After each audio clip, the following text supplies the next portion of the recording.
आप देख रहे हैं इन डार्क राजकुमार के साथ। तो चलिए बढ़ते हैं आज की कहानी की ओर। दोस्तों, ये उन दिनों की बात है जब मैं हैदराबाद से साहिबा होटल में वेटर था। मुझे वहाँ पर काम करते हुए लगभग 2 साल बीत गए थे। फिर ऐसे ही एक रात जब मैं होटल जाने के लिए रूम से बाहर निकला कि तभी मेरे फ़ोन की रिंग बज उठी। जब मैंने पॉकेट से फ़ोन निकाल कर देखा तो फ़ोन घर से आ रहा था और जैसे मैं फ़ोन उठाने वाला था कि तभी फ़ोन एकदम से कट गया। फ़ोन के अचानक से कटते ही मैंने जब फ़ोन दोबारा किया तो फ़ोन अब व्यस्त बता रहा था। अब मैं दोबारा से फ़ोन करने लगा पर मेरे कॉल करने पर भी कोई फ़ायदा नहीं हुआ क्योंकि फ़ोन फिर से व्यस्त बता रहा था। फिर मुझे लगा कि शायद वो भी फ़ोन लगा रहा है और मैं यही सोचकर फ़ोन को हाथ में लेकर होटल की तरफ जाने लगा। अभी मैं जा ही रहा था कि तभी दोबारा से फ़ोन आ गया और जब मैंने फ़ोन उठाया तो फ़ोन पर मम्मी थी जो बुरी तरह से रो रही थी। मम्मी को रोता बिलखता हुआ देखकर मैं एकदम से घबरा गया और घबराते हुए मैंने पूछा, मम्मी क्या हुआ? जिस पर मम्मी ने कहा कि तुम्हारे पापा का एक्सीडेंट हो गया है, वो बहुत ही ज़्यादा सीरियस है, तुम आज ही ट्रेन पकड़कर घर आ जाओ। मम्मी के मुंह से ये बातें सुनकर अब मेरा कलेजा फट सा गया था और मेरे आंखों से आंसू बहने लगे थे। तभी मैंने मम्मी से रोते हुए कहा कि मम्मी मैं आ रहा हूँ और आप किसी भी बात की चिंता मत करना। और इतना कहने के बाद मैंने तुरंत ही फ़ोन काट दिया और फ़ोन के कट करते ही मैंने डिसाइड किया कि मैं आज रात के 11 बजे की ट्रेन पकड़कर घर के लिए रवाना हो जाता हूँ। और जब मैंने घड़ी में टाइम देखा तो अभी रात के 8 बज रहे थे। तो मैंने सोचा कि मैं जाकर मैनेजर को सारी बात बता देता हूँ और ये सोचकर मैं होटल की ओर बढ़ने लगा। जब मैं होटल में पहुँचा तो मैंने देखा कि आज होटल के अंदर कस्टमरों की भीड़ जमा थी और मैनेजर काउंटर के पास खड़े थे। उन्हें काउंटर के पास खड़ा हुआ देखकर मैं उनके पास गया और मुझे इतना लेट आता हुआ देखकर मैनेजर ने कहा कि समय देख रहे हो? मैंने उनके इतना कहने पर मैनेजर को सारी बात बता दी।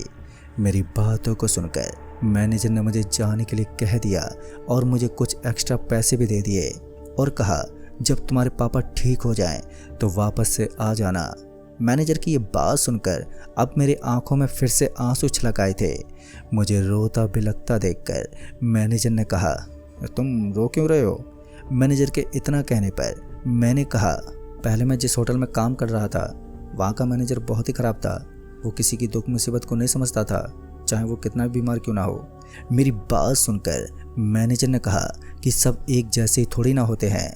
दोस्तों, मैनेजर की ये बात सुनकर मैं होटल से निकलकर रूम की तरफ गया और जब मैं रूम पर पहुंचा तो मैंने अपना बैग पैक किया और फिर कुछ समय के बाद जब रूम से बाहर निकलकर रोड पर आ गया तो मैं ऑटो का वेट करने लगा।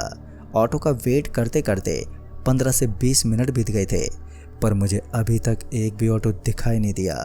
तभी मैंने एक नज़र अपनी घड़ी पर डाली तो अब रात के 10 बजने को हो गए थे।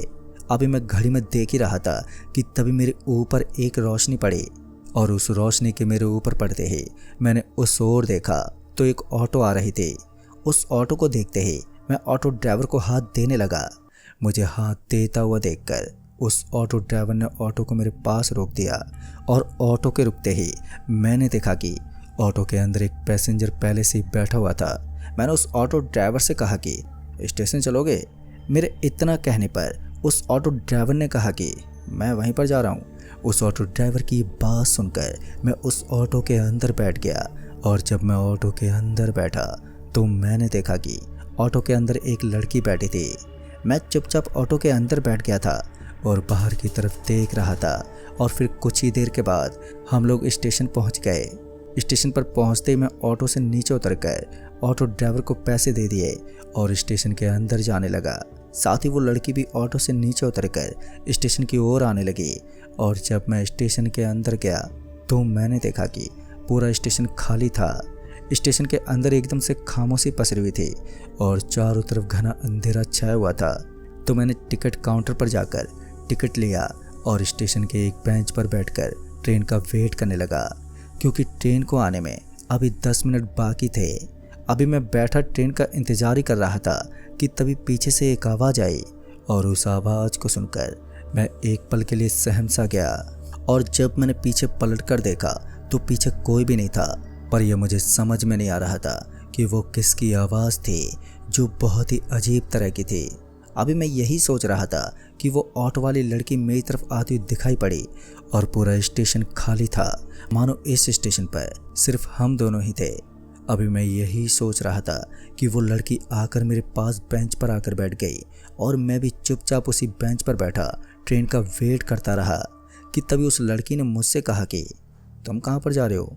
उस लड़की के कहने पर मैंने उस लड़की से कहा मैं गढ़वारा जा रहा हूँ। मेरी ये बात सुनकर उस लड़की ने कहा कि मैं भी वहीं पर जा रही हूँ। और इतना कहने के बाद उस लड़की ने मुझसे कहा पर तुम इतने घबराए हुए क्यों हो। उस लड़की के इतना कहने पर मैंने कहा कि कुछ नहीं, बस ऐसे ही, पता नहीं क्यों बेचैनी से हो रही है मुझे। अभी हम दोनों बात ही कर रहे थे कि तभी एक ट्रेन हॉर्न देते हुए स्टेशन पर आकर रुक गई और ट्रेन के रुकते मैंने देखा कि ट्रेन तो पूरी खाली थी। ट्रेन की किसी भी बोगी में कोई भी दिखाई नहीं दे रहा था और ये देखकर मैं हैरान हो गया कि मैंने तो पहले ऐसा कभी नहीं देखा था कि पूरी की पूरी ट्रेन खाली हो। अभी मैं यही सोच रहा था कि तभी उस लड़की ने कहा चलो, नहीं तो ट्रेन भी निकल जाएगी। उस लड़की के कहने पर हम दोनों ट्रेन के अंदर जाकर बैठ गए। पता नहीं क्यों मुझे अजीब सी बेचैनी हो रही थी और ट्रेन हॉर्न देते हुए स्टेशन से आगे की ओर जाने लगी। अभी हम दोनों बातें ही कर रहे थे कि तभी ट्रेन एक छोटे से स्टेशन पर रुकी और ट्रेन के रुकते ही मैं खिड़की से बाहर की ओर देखने लगा, ये पता करने के लिए कि आखिर ये कौन सा स्टेशन है। अभी मैं खिड़की से बाहर की ओर ही देख रहा था कि तभी मेरी नज़र उसी लड़की पर गई जो मेरे पास बैठी हुई थी। उसे स्टेशन पर देखकर मैं हैरान हो गया और फिर जब मैंने पलटकर उस ओर देखा जिस सीट पर वो लड़की बैठी हुई थी तो मैंने पाया कि वो लड़की मोबाइल चला रही थी। ये देखकर मैं तो अब और भी ज़्यादा घबरा गया कि भला ये कैसे हो सकता है, ये यहाँ भी है और स्टेशन पर भी। मैंने फिर से यही देखने के लिए उस तरफ दोबारा देखा कि ये मेरा वहम तो नहीं। तो उसे देखकर तो मैं थर-थर काँपने लगा और मैंने देखा कि वो लड़की अब खिड़की के पास खड़ी थी जिसकी आंखें ही नहीं थी और वो बहुत ही भयानक दिख रही थी। अभी मैं उस चुड़ैल की ओर ही देख रहा था कि अचानक से वो चुड़ैल कहीं गायब हो गई कि तभी पीछे से किसी ने कंधे पर हाथ रखा और कंधे पर हाथ रखते ही मैं ज़ोर से चिल्लाते बोला छोड़ दो मुझे। मुझे इस तरह से चिल्लाता हुआ देखकर उस लड़की ने कहा क्या हुआ जो तुम इतने डरे हुए हो। मैं इतना ज़्यादा डर गया था कि मैं कुछ भी नहीं बोल पा रहा था। तो उस लड़की ने मुझे बैग में से पानी की बोतल निकाल कर दी और उसने कहा शांत हो जाओ, बात क्या है। उसके इतना कहने पर मैं पानी पीकर शांत हुआ तो मैंने उस लड़की को सारी बात बताई और ये बात सुनकर वो लड़की भी बहुत ज़्यादा डर गई। अभी मैं उस लड़की को ये सब बात बता ही रहा था कि तभी उस लड़की ने डरते हुए पीछे की ओर देखने का इशारा किया और जब मैंने पीछे की ओर देखा तो मैं उसे देखकर और भी ज़्यादा काँप गया। मैंने देखा कि खिड़की से 2 हाथ अंदर आ रहे थे और उस हाथ को देखकर हम दोनों अब बहुत ही ज़्यादा डर गए और वहाँ से उठकर भागते हुए आगे की बोगी में जाने लगे। अभी हम दोनों जा ही रहे थे कि तभी चुड़ैल अचानक से सामने आ गई। उसे सामने देखकर हम दोनों वहीं पर रुक गए और अब ट्रेन भी स्टेशन से निकल गई थी। अब हम दोनों ट्रेन से नीचे भी नहीं उतर सकते थे। उस चुड़ैल को सामने देखकर अब हम दोनों को कुछ भी समझ में नहीं आ रहा था कि हम क्या करें। लिहाजन हम दोनों फिर से वहाँ से भागते हुए पीछे की तरफ जाने लगे और वो चुड़ैल भी हम दोनों के पीछे आने लगी। उसे अपने पीछे आता हुआ देखकर उस लड़की ने कहा कि आज ये चुड़ैल हम दोनों को नहीं छोड़ेगी, आज तो हम दोनों का मरना तय है। अभी वो लड़की इतना बोल ही रही थी कि उसका पैर स्लिप हो गया और पैर के स्लिप होते ही वो वहीं पर नीचे गिर पड़ी। गिरने से उसके पाँव में चोट आ गई जिस वजह से वो उठ भी नहीं पा रही थी। वो उठने की तो बहुत कोशिश कर रही थी पर पता नहीं क्यों वो उठ ही नहीं पा रही थी। पर जैसे मैं उसे उठाने वाला था कि तभी वो चुड़ैल उसके पास आ गई और उस चुड़ैल को उस लड़की के पास देखकर मैं वहीं पर रुक गया और तभी उस चुड़ैल ने उस लड़की की गर्दन पकड़ ली और उसकी गर्दन में अपने दांत काट दिए। उस चुड़ैल को इस तरह देखकर अब मेरी रूह कांप गई और वो लड़की तड़प तड़प कर वहीं पर मर गई। पर मैं वहाँ से भागते हुए ट्रेन की सबसे लास्ट वाली बोगी में आ गया और वहीं पर खड़ा हो गया और यही सोच रहा था कि काशी ट्रेन रुक जाए। अभी मैं यही सोचते हुए मेन गेट के पास खड़ा था कि तभी वो चुड़ैल मेरी तरफ आती हुई दिखाई दी। पर वो चुड़ैल पूरी तरह से खून से लथपथ थी और उसका ये भयानक रूप देखकर अब मुझे कुछ भी समझ नहीं आ रहा था और अब मुझे भी लगने लगा था कि अब मेरा भी मरना तय है। अभी मैं यही सब सोच ही रहा था कि तभी ट्रेन की रफ्तार कम होने लगी और उस चुड़ैल के पास आते ही ट्रेन एक स्टेशन पर रुक गई। ट्रेन के रुकते मैं ट्रेन से नीचे उतरकर भागते हुए स्टेशन से बाहर चला गया और जब मैं स्टेशन से बाहर पहुंच गया तो मेरी जान में जान आई। फिर मैंने पीछे पलटकर भी देखा तो वो चुड़ैल स्टेशन से बाहर निकल कर आ रही थी।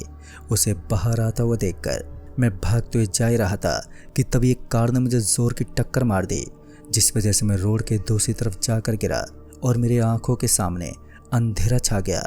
जब मुझे होश आया तो मैं एक अस्पताल में था और मेरे सामने माँ खड़ी थी। माँ को सामने देखकर मैं रोने लगा। मुझे रोता हुआ देखकर माँ ने कहा, बेटा शांत हो जाओ, और तुम तो ट्रेन से आ रहे थे, तो तुम्हारा एक्सीडेंट कैसे हुआ? माँ के कहने पर मैंने माँ को सारी घटना के बारे में बताया तो मेरी बात सुनकर माँ भी बहुत हैरान हो गई और माता रानी का नाम लेते हुए कहा कि आज तुम्हें माता रानी ने बचा लिया। और पापा भी उसी हॉस्पिटल में थे। और दोस्तों कुछ दिनों के बाद धीरे धीरे सब कुछ ठीक हो गया और हम सभी हॉस्पिटल से घर आ गए। तो दोस्तों इस कहानी में बस इतना ही। कहानी आपको पसंद आई हो तो वीडियो को लाइक शेयर ज़रूर कर दें और साथ ही हमें नीचे कमेंट बॉक्स में ज़रूर बताएं। तो मैं आपका दोस्त राजकुमार जल्द ही मिलूँगा ऐसी एक और नई कहानी के साथ। तब तक के लिए बाय एंड टेक केयर।